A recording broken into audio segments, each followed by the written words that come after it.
નમસ્કાર વિદ્યાર્થી મિત્રો, આજે આપણે ધોરણ 12 મનોવિજ્ઞાનમાં પ્રકરણ 2 શીખવાની ક્રિયા શીખવાના છે। આપણે જાણીએ છીએ કે મનોવિજ્ઞાન એ વર્તનનો અભ્યાસ કરતું વિજ્ઞાન છે। કોઈ પણ પ્રાણી કે સજીવ એ પોતાના જીવન ચક્ર દરમિયાન બે પ્રકારનું શિક્ષણ હાંસલ કરતું હોય છે।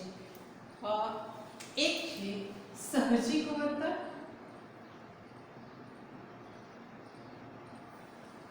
પહેલું છે સાહજિક વર્તન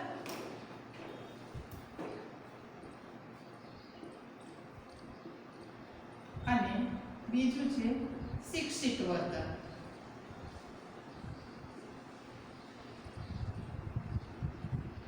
અહીં આગળ આપણે એ શીખ્યા પહેલા કે સાહજિક વર્તન કોને કહેવાય।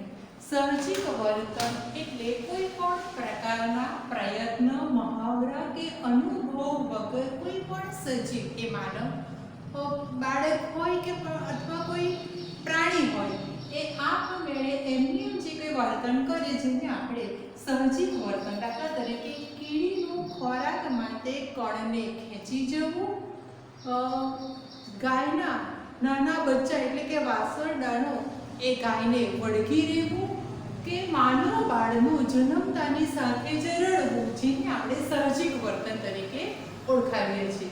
જ્યારે શિક્ષિત વર્તન કોને કહેવાય કે કોઈ વ્યક્તિને જોઈને અથવા તો કોઈ વ્યક્તિ દ્વારા આપણને જે વર્તન કે શિક્ષણ શીખવવામાં આવે જેને આપણે શિક્ષિત વર્તન તરીકે ઓળખાવીએ છીએ।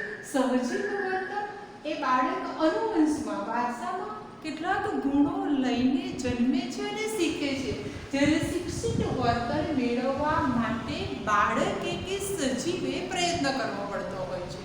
જ્યારે એ પ્રયત્ન કરે છે ત્યારે એ કેટલાક પ્રકારના મહાવરાઓ કરતું હોય છે।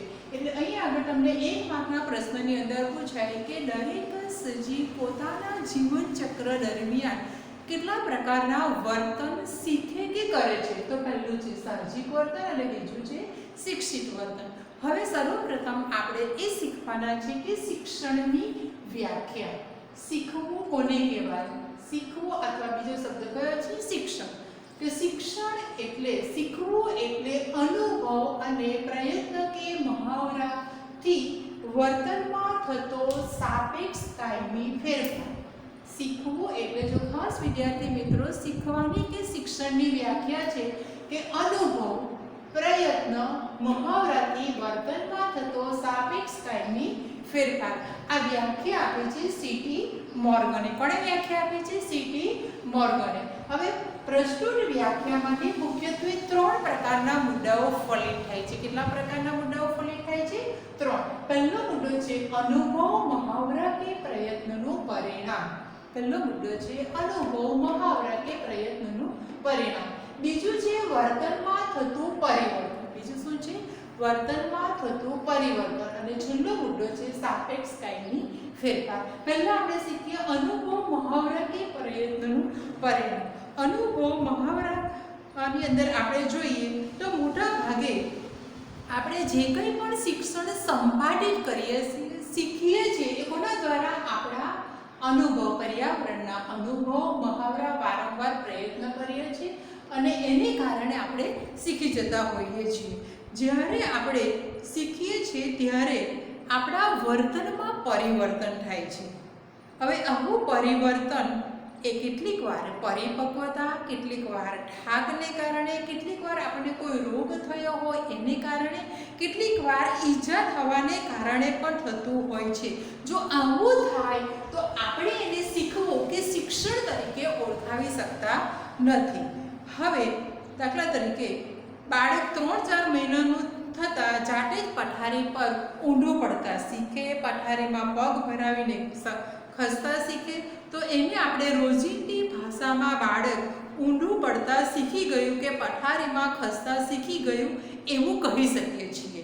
પરંતુ બાળકમાં આવેલ આ પરિવર્તન એ શું જોવા મળે છે? શારીરિક પરિપક્વતાને કારણે જોવા મળતી હોય છે।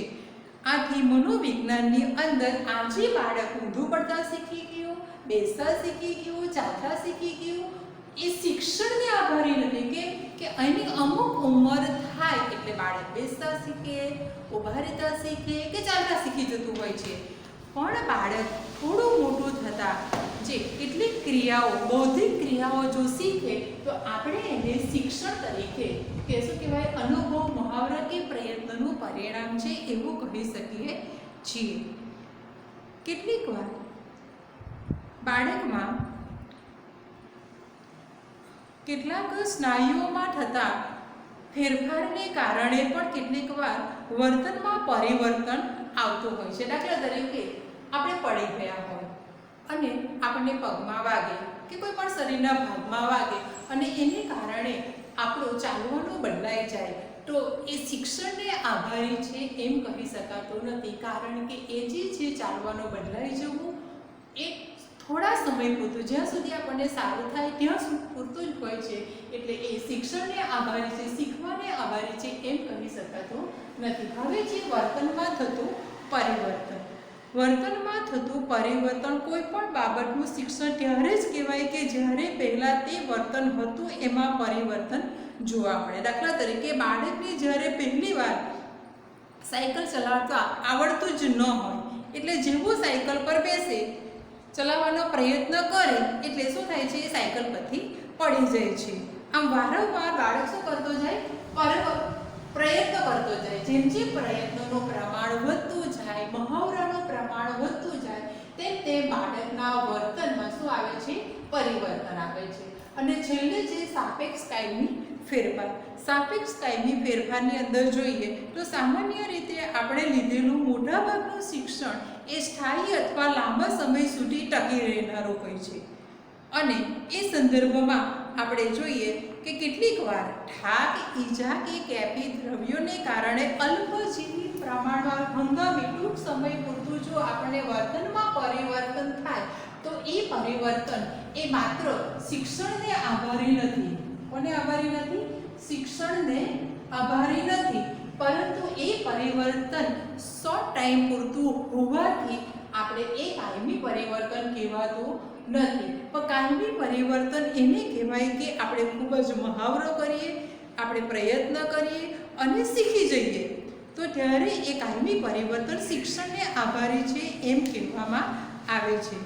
દાખલા તરીકે મેં અગાઉ જે ઉદાહરણ આપ્યું એ પ્રમાણે કે તમે એકવાર સાયકલ લઈને નીકળ્યા, પડી ગયા, બીજી વાર પડી ગયા, ત્રીજી વાર ડગુમગુ ચલાવી અને પછી જેમ જેમ મહાવરો વધતો ગયો તેમ તેમ મહાવરામાં શું આવતું ગયું, પરિવર્તન. પરિવર્તનને કારણે શું જોવા મળ્યું, સાપેક્ષ કાયમી પરિવર્તન. હવે તમે જ્યારે સાયકલ ચલાવવા નીકળો છો, સાયકલ લઈને નીકળો છો ત્યારે તમારું ધ્યાન સ્ટેરિંગ ઉપર કે સાયકલ ઉપર હોતું નથી, પણ આજુબાજુ કોઈ દુકાન હોય, કોઈ વ્યક્તિ હોય, તમારા મિત્રો ઉભેલા હોય તો એના તરફ તમારું ધ્યાન જાય છે. એટલે કે હવે તમે સાયકલ પર બિલકુલ ધ્યાન આપતા નથી. તો આજે છે એ કાયમી ધોરણે તમારા વર્તનમાં પરિવર્તન આવે છે. તો જેને આપણે સાપેક્ષ કાયમી પરિવર્તન તરીકે ઓળખાવીએ છીએ. હવે કેટલાક જે આપણું જે વર્તન છે એ કેટલા બે વર્તનમાં સાહજિક વર્તન અને શિક્ષિત વર્તન.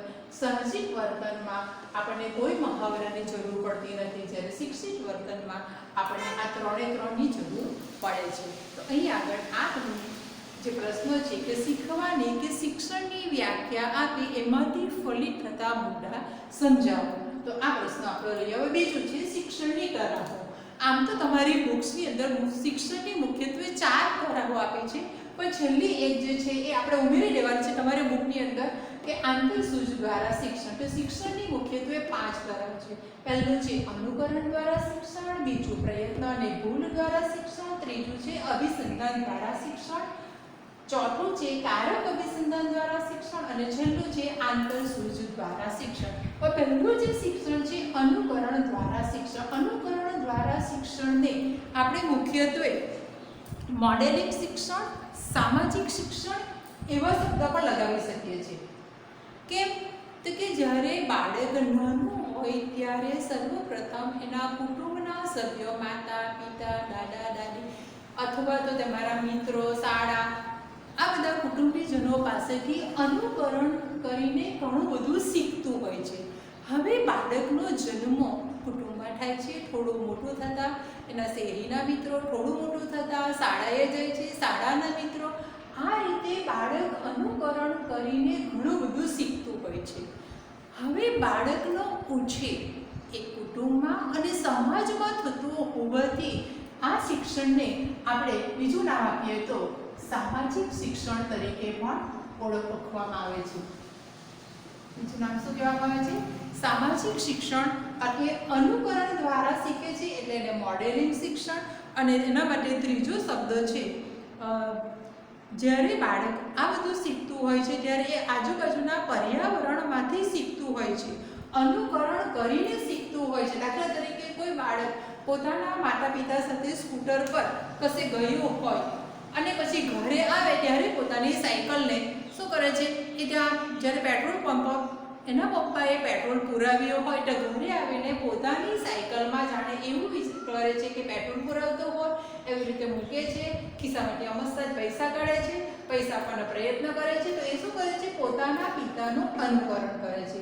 એવી જ રીતે નાની બાળકીઓ પોતાની માતા રસોઈ બનાવતી હોય ત્યારે એ રસોઈ બનાવતા જુએ છે અને પછી એ ઘરની રમતો રમે છે. તો એ શું દર્શાવે છે? અનુકરણ દ્વારા શિક્ષણ. અનુકરણ દ્વારા શિક્ષણ પોતાના કુટુંબ, પોતાના મિત્રો, પોતાના સમાજ વગેરેમાંથી શીખતું હોવાથી એને સામાજિક શિક્ષણ તરીકે ઓળખવામાં આવે છે. 1 થી 1.25 વર્ષનું બાળક કાને મોબાઈલ ફોન રાખતું જોવા મળે છે. અનુકરણાત્મક શિક્ષણનું જ એક ઉદાહરણ છે. રોજબરોજના જીવનમાં આવા તો આપણને હજારો ઉદાહરણો જોવા મળે છે.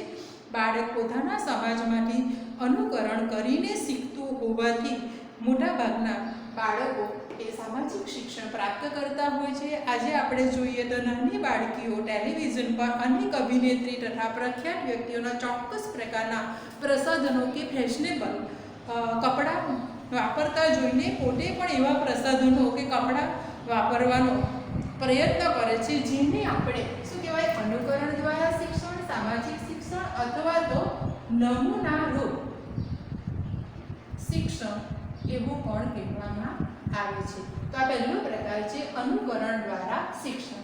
બીજું છે પ્રયત્ન અને ભૂલ દ્વારા શિક્ષણ. હવે આ છે મનોવિજ્ઞાનનો પ્રયોગ. આપણે 3-4 પ્રયોગ શીખવાના છે. એક તો પ્રયત્ન અને ભૂલ દ્વારા શિક્ષણનો પ્રયોગ, અભિસંધાન દ્વારા શિક્ષણનો પ્રયોગ, કારક અભિસંધાન દ્વારા શિક્ષણનો પ્રયોગ અને આંતરસૂચિ. હવે પ્રયત્નો અને ભૂલ દ્વારા શિક્ષણ અંગેનો પ્રયોગ કર્યો છે થોર્નડાઇકે.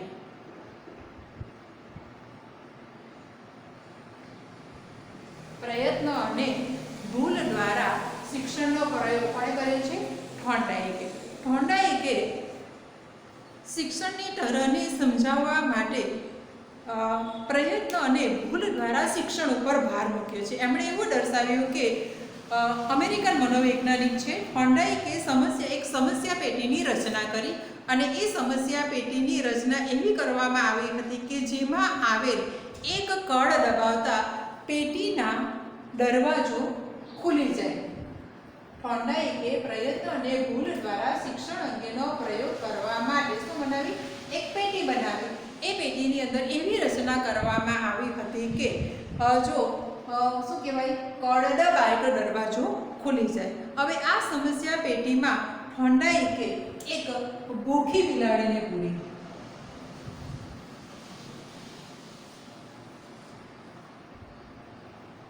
વિદ્યાર્થી મિત્રો ખાસ યાદ રાખજો, તમને પરીક્ષામાં એટલું જ કહેવામાં આવે કે પ્રયત્ન અને ભૂલ દ્વારા શિક્ષણ અંગેનો પ્રયોગ સમજાવો. તો તમારે લખવાનું છે કે પ્રયત્ન અને ભૂલ દ્વારા શિક્ષણ અંગેનો પ્રયોગ થોર્નડાઇકે એક ભૂખી બિલાડી પર કર્યો હતો. શું કરવાનું? કે પ્રયત્ન અને ભૂલ દ્વારા શિક્ષણ અંગેનો પ્રયોગ થોર્નડાઇકે કોના ઉપર? ભૂખી બિલાડી પર કર્યો હતો. હવે મિક્સિંગ નહીં થઈ જાય એ ખાસ યાદ રાખવાનું. પ્રયત્ન અને ભૂલ દ્વારા તો થોર્નડાઇક અને ભૂખી બિલાડી. અભિસંધાન દ્વારા શિક્ષણ તો ઇવાન પેટ્રોવિચ પાવલો અને કૂતરા પરનો પ્રયોગ. કારક અભિસંધાન દ્વારા શિક્ષણ તો કે ઉંદર ઉપરનો પ્રયોગ અને આંતરસૂજ દ્વારા શિક્ષણ એટલે ચિમ્પાન્જી પરનો પ્રયોગ. ખાસ વિદ્યાર્થી મિત્રો તમારે ગોખી કાઢવાનું છે કે પ્રયત્ન અને ભૂલ દ્વારા એટલે થોર્નડાઇક અને બિલાડી. અભિસંધાન દ્વારા શિક્ષણ એટલે ઇવાન, પેટ્રોઇચ, પાવલો અને કૂતરા પરનો પ્રયોગ. ખાસ આ યાદ રાખવાનું છે. પહેલું છે આપણે પ્રયત્ન અને ભૂલ દ્વારા શિક્ષણ અંગેનો થોર્નડાઇકનો ભૂખી બિલાડી ઉપરનો પ્રયોગ.